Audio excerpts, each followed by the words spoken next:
Alors, la Grande Paix de Montréal.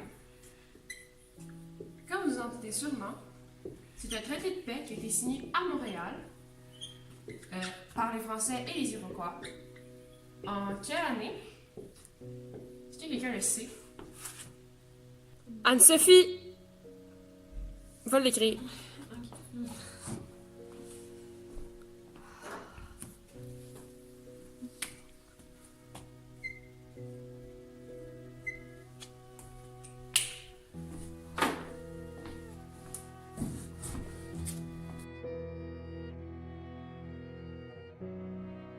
Enfants de la patrie, le jour de gloire est arrivé!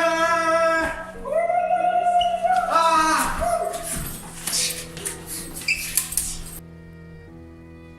Messieurs, la classe est où?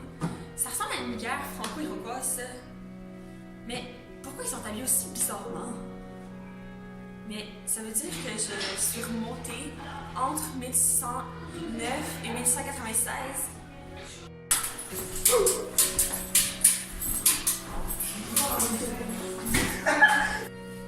Cette guerre, c'est probablement un résultat à cause des alliances franco- et algonquins. Ça a créé des conflits horribles, puis plein de gens sont morts. Je peux pas croire qu'une guerre, ça peut durer près de 100 ans. Mais pourquoi ça s'est arrêté déjà en 1696?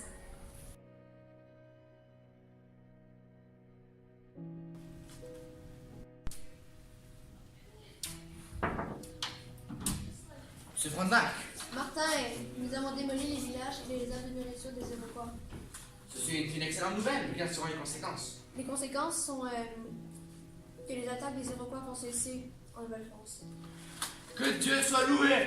Ceci mérite un chant. À nos enfants de la patrie, le jour de gloire. Que sont plus abreuve nos sillons. Oh, ça me revient, Frontenac est un héros. Qui êtes-vous? Au nom du roi, je vous en rêve! Une rencontre entre les Iroquois et les Français, je me rappelle pas qu'on ait vu ça en classe. Si vous faites paix avec Français, il va y avoir beaucoup d'objets qui brillent en échange. Je vais échanger avec toi. Si vous faites la paix, vous pourrez faire d'autres commerces avec d'autres nations. On fait quoi pour dire qu'on va faire paix? Vous venez à Montréal au prochain été pour signer des tribus sur papier. On va faire un rituel avant la signature, comme les Iroquois font après la guerre. Bien entendu. Je savais pas que le comte Yaron, le chef héros, y avait pris part. Je vais dire aux autres tribus que venir à Montréal au prochain été est bonne décision.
J'effectue le retour sur la mise en scène de notre vidéo. Donc, ce qu'on voulait montrer et démontrer. On voulait démontrer que les guerres entre les Français et les Iroquois étaient très longues. Dans le fond, les conflits excepté les trêves, ont duré près de 100 ans. L'importance de Kondiaronk dans le traité de paix, c'est qu'il a convaincu 4 délégués de 4 nations iroquoises de venir pour parler de paix et ensuite ils ont passé le mot à tous et ils sont tous venus à un été pour signer le traité. Malheureusement, il est mort 2 jours avant la signature du traité, donc il n'a pas pu signer le traité, mais il y a eu des funérailles en bonne et due forme pour lui. Alors, nous sommes en Nouvelle... Je voulais démontrer que nous étions en Nouvelle-France, sous domination française.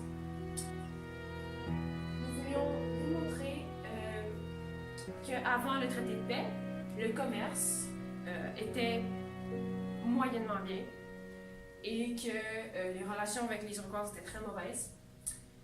Mais après la signature du traité, tout a commencé à aller mieux, le commerce allait bien, l'économie allait bien, les relations avec les Iroquois étaient neutres, donc ils ne les attaquaient pas, personne ne les attaquait, tout était bien. Ils ne jouaient aucun rôle dans les guerres anglo-françaises. Le rôle de Frontenac dans tout ça, il a réussi à détruire des villages, des Onondaga et des Oneidés, je pense.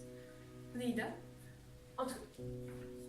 Et des villages de nations iroquoises et leur réserve alimentaire, ce qui a permis de cesser les attaques en Nouvelle-France. Donc, notre retour critique sur la mise en scène. Alors, nous avons décidé d'utiliser la Marseillaise pour exprimer que nous étions en Nouvelle-France et ou sous domination française. Sauf qu'un accro, la Marseillaise a été inventée en 1789 lors de la Révolution française et nous étions en 1701. Donc, il est impossible que quelqu'un puisse connaître ce chant. La langue commune, je ne pense pas, nous n'avons pas trouvé de langue commune entre les Iroquois et les Français. Dans ce temps-là, il devait probablement avoir des traducteurs qui s'occupaient de traduire et de faire comprendre à les deux parties ce qui se passait. Alors, ouais, il n'y avait pas de langue commune, nous avons décidé d'utiliser le français qui n'était pas celui de l'époque. Nous avons utilisé les habillements du collège comme la jupe et tout, mais nous avons tout de même décidé de rajouter certains accessoires que nous pensions qu'ils avaient peut-être. Donc, nous avons déduit certains trucs de fourrure, un bandana, des marques. La carte, nous avons trouvé une carte de la Nouvelle-France, du Canada dans ce temps-là, mais ça ne montrait pas le Québec ni la Nouvelle-France. Nous avons quand même décidé de la prendre juste pour faire comprendre que nous étions dans un bureau et que c'était important et blablabla. Les décors, nous avons décidé d'utiliser certains endroits du collège qui ressemblaient à des scènes d'avant. Donc pour la bataille par exemple, nous avons utilisé le 5e étage, l'échange commercial aussi, la discussion aussi, nous avons utilisé le 5e étage car le plancher est en bois. Mais il n'était effectivement pas comme c'était à l'époque. Et finalement, les accessoires, comme le fusil, un Nerf, on s'entend. La plupart des choses qu'on utilisait, les bureaux, les chaises, tout ça, ça n'existait pas dans le temps, on s'en doute. Et les armoires, tout.